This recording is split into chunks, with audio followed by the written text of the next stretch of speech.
Maharashtra ATS और Delhi special cell की तरफ से एक बड़ी कार्रवाई की गई है। दिल्ली को दहलाने के साजिश में दो आरोपियों को, एक मुंबई से और दूसरा खड़ौली से गिरफ्तार किया गया है। ये बताया जा रहा है कि टॉय कार के जरिए दिल्ली को दहलाने की साजिश थी। हम इस समय एक आरोपी जिसे गिरफ्तार किया गया है उसी के घर पर हैं। हमाद सिद्दीकी नाम था उस लड़के का, और अभी फिलहाल जिस घर में वो कुर्ला में रहते थे वहाँ की तस्वीरें दिखा रहे हैं। छोटा सा ये घर है, पूरा परिवार एक साथ एक छत के नीचे रहता था।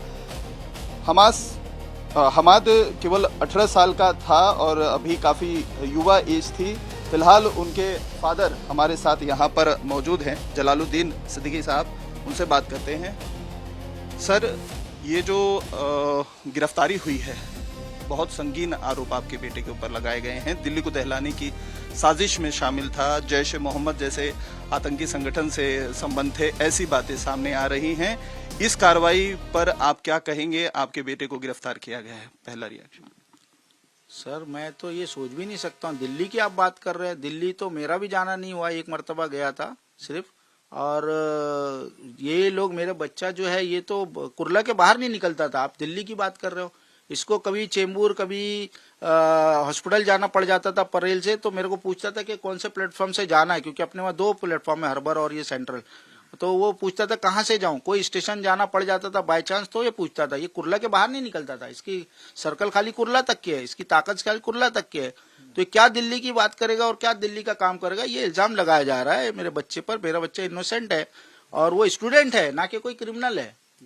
ये कहा जा रहा है कि टेलीग्राम करके एक सोशल साइट है चैटिंग के लिए, उसमें मिशन खिलाफत और जो है सोल्जर्स ऑफ जिहादी, इस तरीके के जो है ग्रुप बनाए गए थे, जिसमें लगातार बातचीत हो रही थी। ऐसे कुछ उनको चैट्स भी मिले हैं। तो क्या जिस समय वो घर पर रहता था, हमारा, तो आप ये सारी चीजें कभी देखते थे? घर पर अगर रहता था तो क्या एक्टिविटी होती थी? घर पे रहता था तो उसकी एक्टिविटी सिर्फ, देखिए, वो 12th का एग्जाम दे रहा था अभी, यानी वो जो मार्च अप्रैल में देते, वो उसका छूट गया था फीस नहीं भरने की वजह से। मेरा फीस का इंतजाम नहीं हुआ, लेट हो गया। चूंकि प्राइवेट एग्जाम दे रहा है, प्राइवेट फॉर्म भरना पड़ता है, तो उसमें 12-14 हजार रुपए लोग फीस मांग रहे थे। मैं 2 मरतबा तकरार भी करके आया सर से, सर इतनी फीस कैसा, एसएससी में तो कम थी। तो बोले अभी बढ़ा दिए इतना। यानी मेरा बच्चा जो बड़ा वाला 12th किया था उस टाइम पे तो मैं सिर्फ 2000 भरा था। तो बोले नहीं, मैं बोला इतना 12-14 हजार कहाँ से लाऊं, आप अचानक बोले। तो वो बात करते करते तकरार में पैसा नहीं, बोले जमा करना ही पड़ेगा, 12-14 हजार देनी पड़ेगा। तो करते करते वो फीस का डेट निकल गई भरने की फॉर्म। और फिर मैं अभी उसकी तैयारी, इसमें मई जून में जो सेकंड एग्जाम होता है 12th वालों का, उसमें बिठाने की तैयारी कर चुका हूँ। और उसका फीस भर गई, फीस का एनरोलमेंट भी आ गया पूरा। के ये क्या पूरे दिन पढ़ाई करता था, मोबाइल में लगा रहता था, क्या एक्टिविटी रहती थी? खेलना कूदना, क्योंकि ये कहा जा रहा है कि काफी समय तक मोबाइल में लगा रहता था। नहीं, देखिए, ये जो है ना, वो अभी कुछ ज्यादा इन्वॉल्व हो गया था, ये मैं मानता हूँ मोबाइल के अंदर। अभी ये 2 महीने में बहुत ज्यादा इन्वॉल्व हो गया था। नहीं तो उससे पहले सिर्फ पढ़ाई थी, घर का काम है, बाजार लाना है, दूध लाना है, ये सब उसका काम है। सुबह फजर की नमाज में जाके दूध और पाव सब लेकर आना उसका काम है। और फिर दोपहर को कुछ जरूरत पड़ी, वो सब काम ये करता था, घर का सब काम करता था। क्योंकि उसकी कॉलेज नहीं थी, मैं उसको कॉलेज में एडमिशन नहीं दिला पाया था, तो वो प्राइवेट एग्जाम दे रहा था। प्राइवेट एग्जाम में कैसा, रात को सिर्फ शाम को 6 बजे से 5 बजे से या 7 बजे से उसकी क्लासेस रहती थी, टाइमिंग चेंज होता रहता था। तो 5-6 बजे जो है दोस्तों से भी ज्यादा समय तक चैटिंग होती थी, ज्यादा समय तक मोबाइल में ही लगा रहता था। क्या जो है इसके बारे में क्या कहेंगे? ऐसे भी आरोप लगे। हाँ, वो मोबाइल में बस वही, मैं इतना मुझे मालूम है कि मोबाइल में ज्यादा लग रहा था। हम लोग को एहसास भी हुआ, उसकी माँ ने भी बोली, मेरी वाइफ ने बताया, देखो ज्यादा इन्वॉल्व हो रहा है मोबाइल के अंदर, इतना ये था। और उसको हम लोग समझाने की कोशिश की कि बेटा अभी पढ़ाई करो, इसके अंदर ज्यादा इन्वॉल्व मत हो, अपनी पढ़ाई पे ध्यान दे, अच्छा एग्जाम पास करो। अच्छा परसेंटेज लाया था उसने, एसएससी में 68 कुछ परसेंट लाया था। तो उसके सर ने बोले थे अगर ये अच्छा पढ़ेगा तो 80-90% लाएगा। तो मैं इसको बोला, बेटा तू फिर आईपीएस IAS का एग्जाम का तैयारी। तो क्या संगत जो दोस्तों की थी उस तरीके का, कभी आपसे उसके दोस्तों से मुलाकात हुई, कभी किसके साथ उठता बैठता था, इसके बारे में आपने जानकारी ली? नहीं, इसके दोस्त सब अच्छे पढ़ने लिखने वाले हैं। मैं नहीं समझता कि दोस्तों की संगत से यहाँ के अपने लोकल से कुछ भी नहीं हुआ है।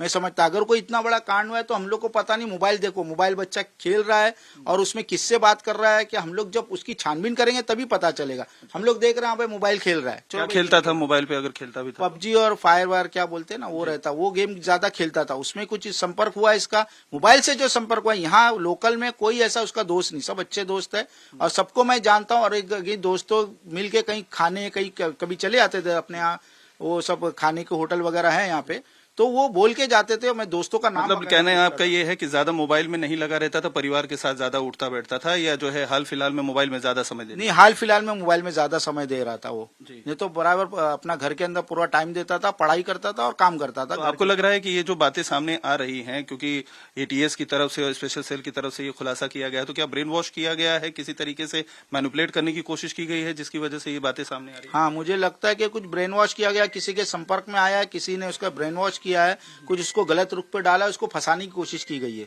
उसको यूज किया गया, मोहरा कुछ बनाया गया होगा। अगर जो इन लोग का इल्जाम है, हम लोग को तो नहीं लगता ये इस काबिल है कि करेगा।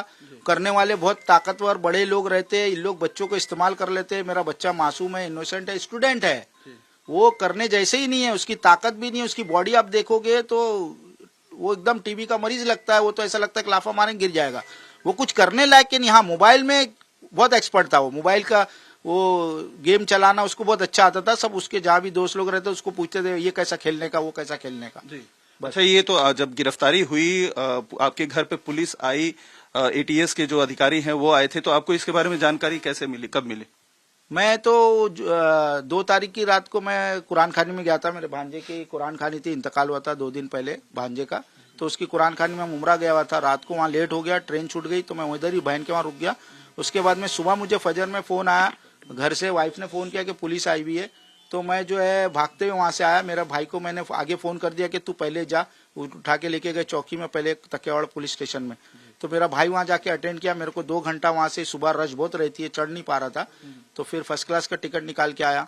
तो वो उसके अंदर वो मेरे को लेट पहुंचा। जब मेरे को इन लोग ने बताया, मेरे खाली इंतजार में थे, एक फॉर्म पे साइन लिए और लेके चल दिए। बोले हम लोग दिल्ली लेके जा रहे हैं, बस, और कुछ भी नहीं मालूम। ओके, क्या आरोप था, क्या नहीं था, कुछ बताया था आपको जिस समय लेकर जा रहे थे? सिग्नेचर जिस समय लिया था? सिग्नेचर लिए कुछ नहीं बताया, बोले हम लेके जा रहे हैं दिल्ली, इसके ऊपर थोड़ा गंभीर आरोप है, बस इतना बोले। ओके, मैं आरोप क्या है ये नहीं पता? नहीं बोले, वो नहीं, वो बोले कि मोबाइल में सब हमने भाई को बताया, मोबाइल के अंदर इन्वॉल्व था ये किसी दूसरे कंट्रीज से, ऐसा बताया। अच्छा, तो अभी जो है चूंकि कोर्ट में पेश किया जाने वाला है, अदालती जो है क्रिया शुरू होगी, तो क्या कोई एडवोकेट किया है आपने, कोई संपर्क किया है अभी तक? हाँ, मैंने एडवोकेट किया हूँ। एडवोकेट खालिद बोल के हमारे कुर्ला के टैक्सी कॉलोनी के हैं, तो उनको किया मैंने। वो जिस दिन लेकर गए तो फौरन, मेरे दोस्त है, चूंकि हमारा बचपन वहाँ गुजरा टैक्सी मैन में, तो मैं उनको बोला हूँ। तो लेके कभी गए थे? 3 तारीख को? 3 तारीख की लेकर गए थे, हाँ, सुबह 3 अप्रैल को सुबह 5 बजे आ गए थे लोग, 6 साढ़े 6 बजे घर से गए। फिर लोग कार्रवाई करे पुलिस स्टेशन में और 11 बजे निकले वहां से। आखिरी सवाल, आप क्या चाहते हैं अभी, चूंकि अब आपके बेटे को लेकर गए हैं दिल्ली, अब आरोप तो बहुत गंभीर हैं, दिल्ली को दहलाने की तक की साजिश के आरोप लगे हैं, तो अब क्या आपकी मांग है, क्या चाहते हैं? देखिए, ऐसा कुछ भी नहीं है, जैसा आरोप लगाया जा रहा है ये पॉसिबल ही नहीं है। वो कुर्ला से निकलना नहीं जानता था, कुर्ला के बाहर का माहौल नहीं जानता था। ट्रेन पकड़ना हो तो पूछता था कौन सी ट्रेन पकड़ूं, बस। कभी कुर्ला के हम लोग बाहर ज्यादा ही जाते ही नहीं थे, ना पैसा पानी था कि हम लोग घूमने फिरने जा रहे। तो कभी मैं खुद जो है दिल्ली 1 मरतबा शायद गया हूँ, और मुझे अभी घबराहट हो रही कि मैं दिल्ली कैसा जाऊं, कहाँ रुकूं, क्या करूं, तो उसको कुछ नहीं मालूम था। और क्या सवाल किया था आपने? मैंने ये किया था कि अब तो जो है कानूनी शुरू हो गई है, आप क्या चाहते क्या? मैं ये चाहता हूं कि मेरे बच्चों की हिफाजत की जाए। मुझे न्यायालय पर भी भरोसा है, मेरे बच्चा इनोसेंट है, उसको छोड़ा जाए, रिहाई दी जाए जल्द से जल्द, और इसकी हिफाजत की जाए, उसको कोई हाथ नहीं लगाए। बच्चा बहुत मासूम है, बहुत कमजोर है, वो इस लायक नहीं है कि कोई आप लोग का बोझ उठा सके। इतने बड़े बड़े ऑफिसर लोग की बातें नहीं सुन सकता है वो। अगर उसको कुछ हो गया तो उसका कौन भरपाई करेगा? मुझे मेरे बच्चे की बहुत फिक्र है, रात दिन मैं तड़प रहा हूँ, जल्द से जल्द जाना चाह रहा हूँ, लेकिन मुझे एडवोकेट ने बोला था कि नहीं, 2-4 दिन रुको, अपन यहाँ पूरी तैयारी करके फिर जाएंगे, तो इसलिए मैं रुका हुआ हूँ। हमाद सिद्दीकी के पिता हमारे साथ थे। जैसा कि इनका कहना है कि इनका बेटा मासूम है, कहीं ना कहीं इस मामले में फंसाया जा रहा है, लेकिन जो गंभीर आरोप लगे हैं उसकी जांच वो ऑलरेडी कर रही है दिल्ली की स्पेशल सेल। कानूनी जो लड़ाई है उसको लेकर भी अब परिवार की तरफ से तैयारी है। हालांकि परिवार का कहना है कि बेटे को फंसाया जा रहा है, ऐसा कुछ भी नहीं है।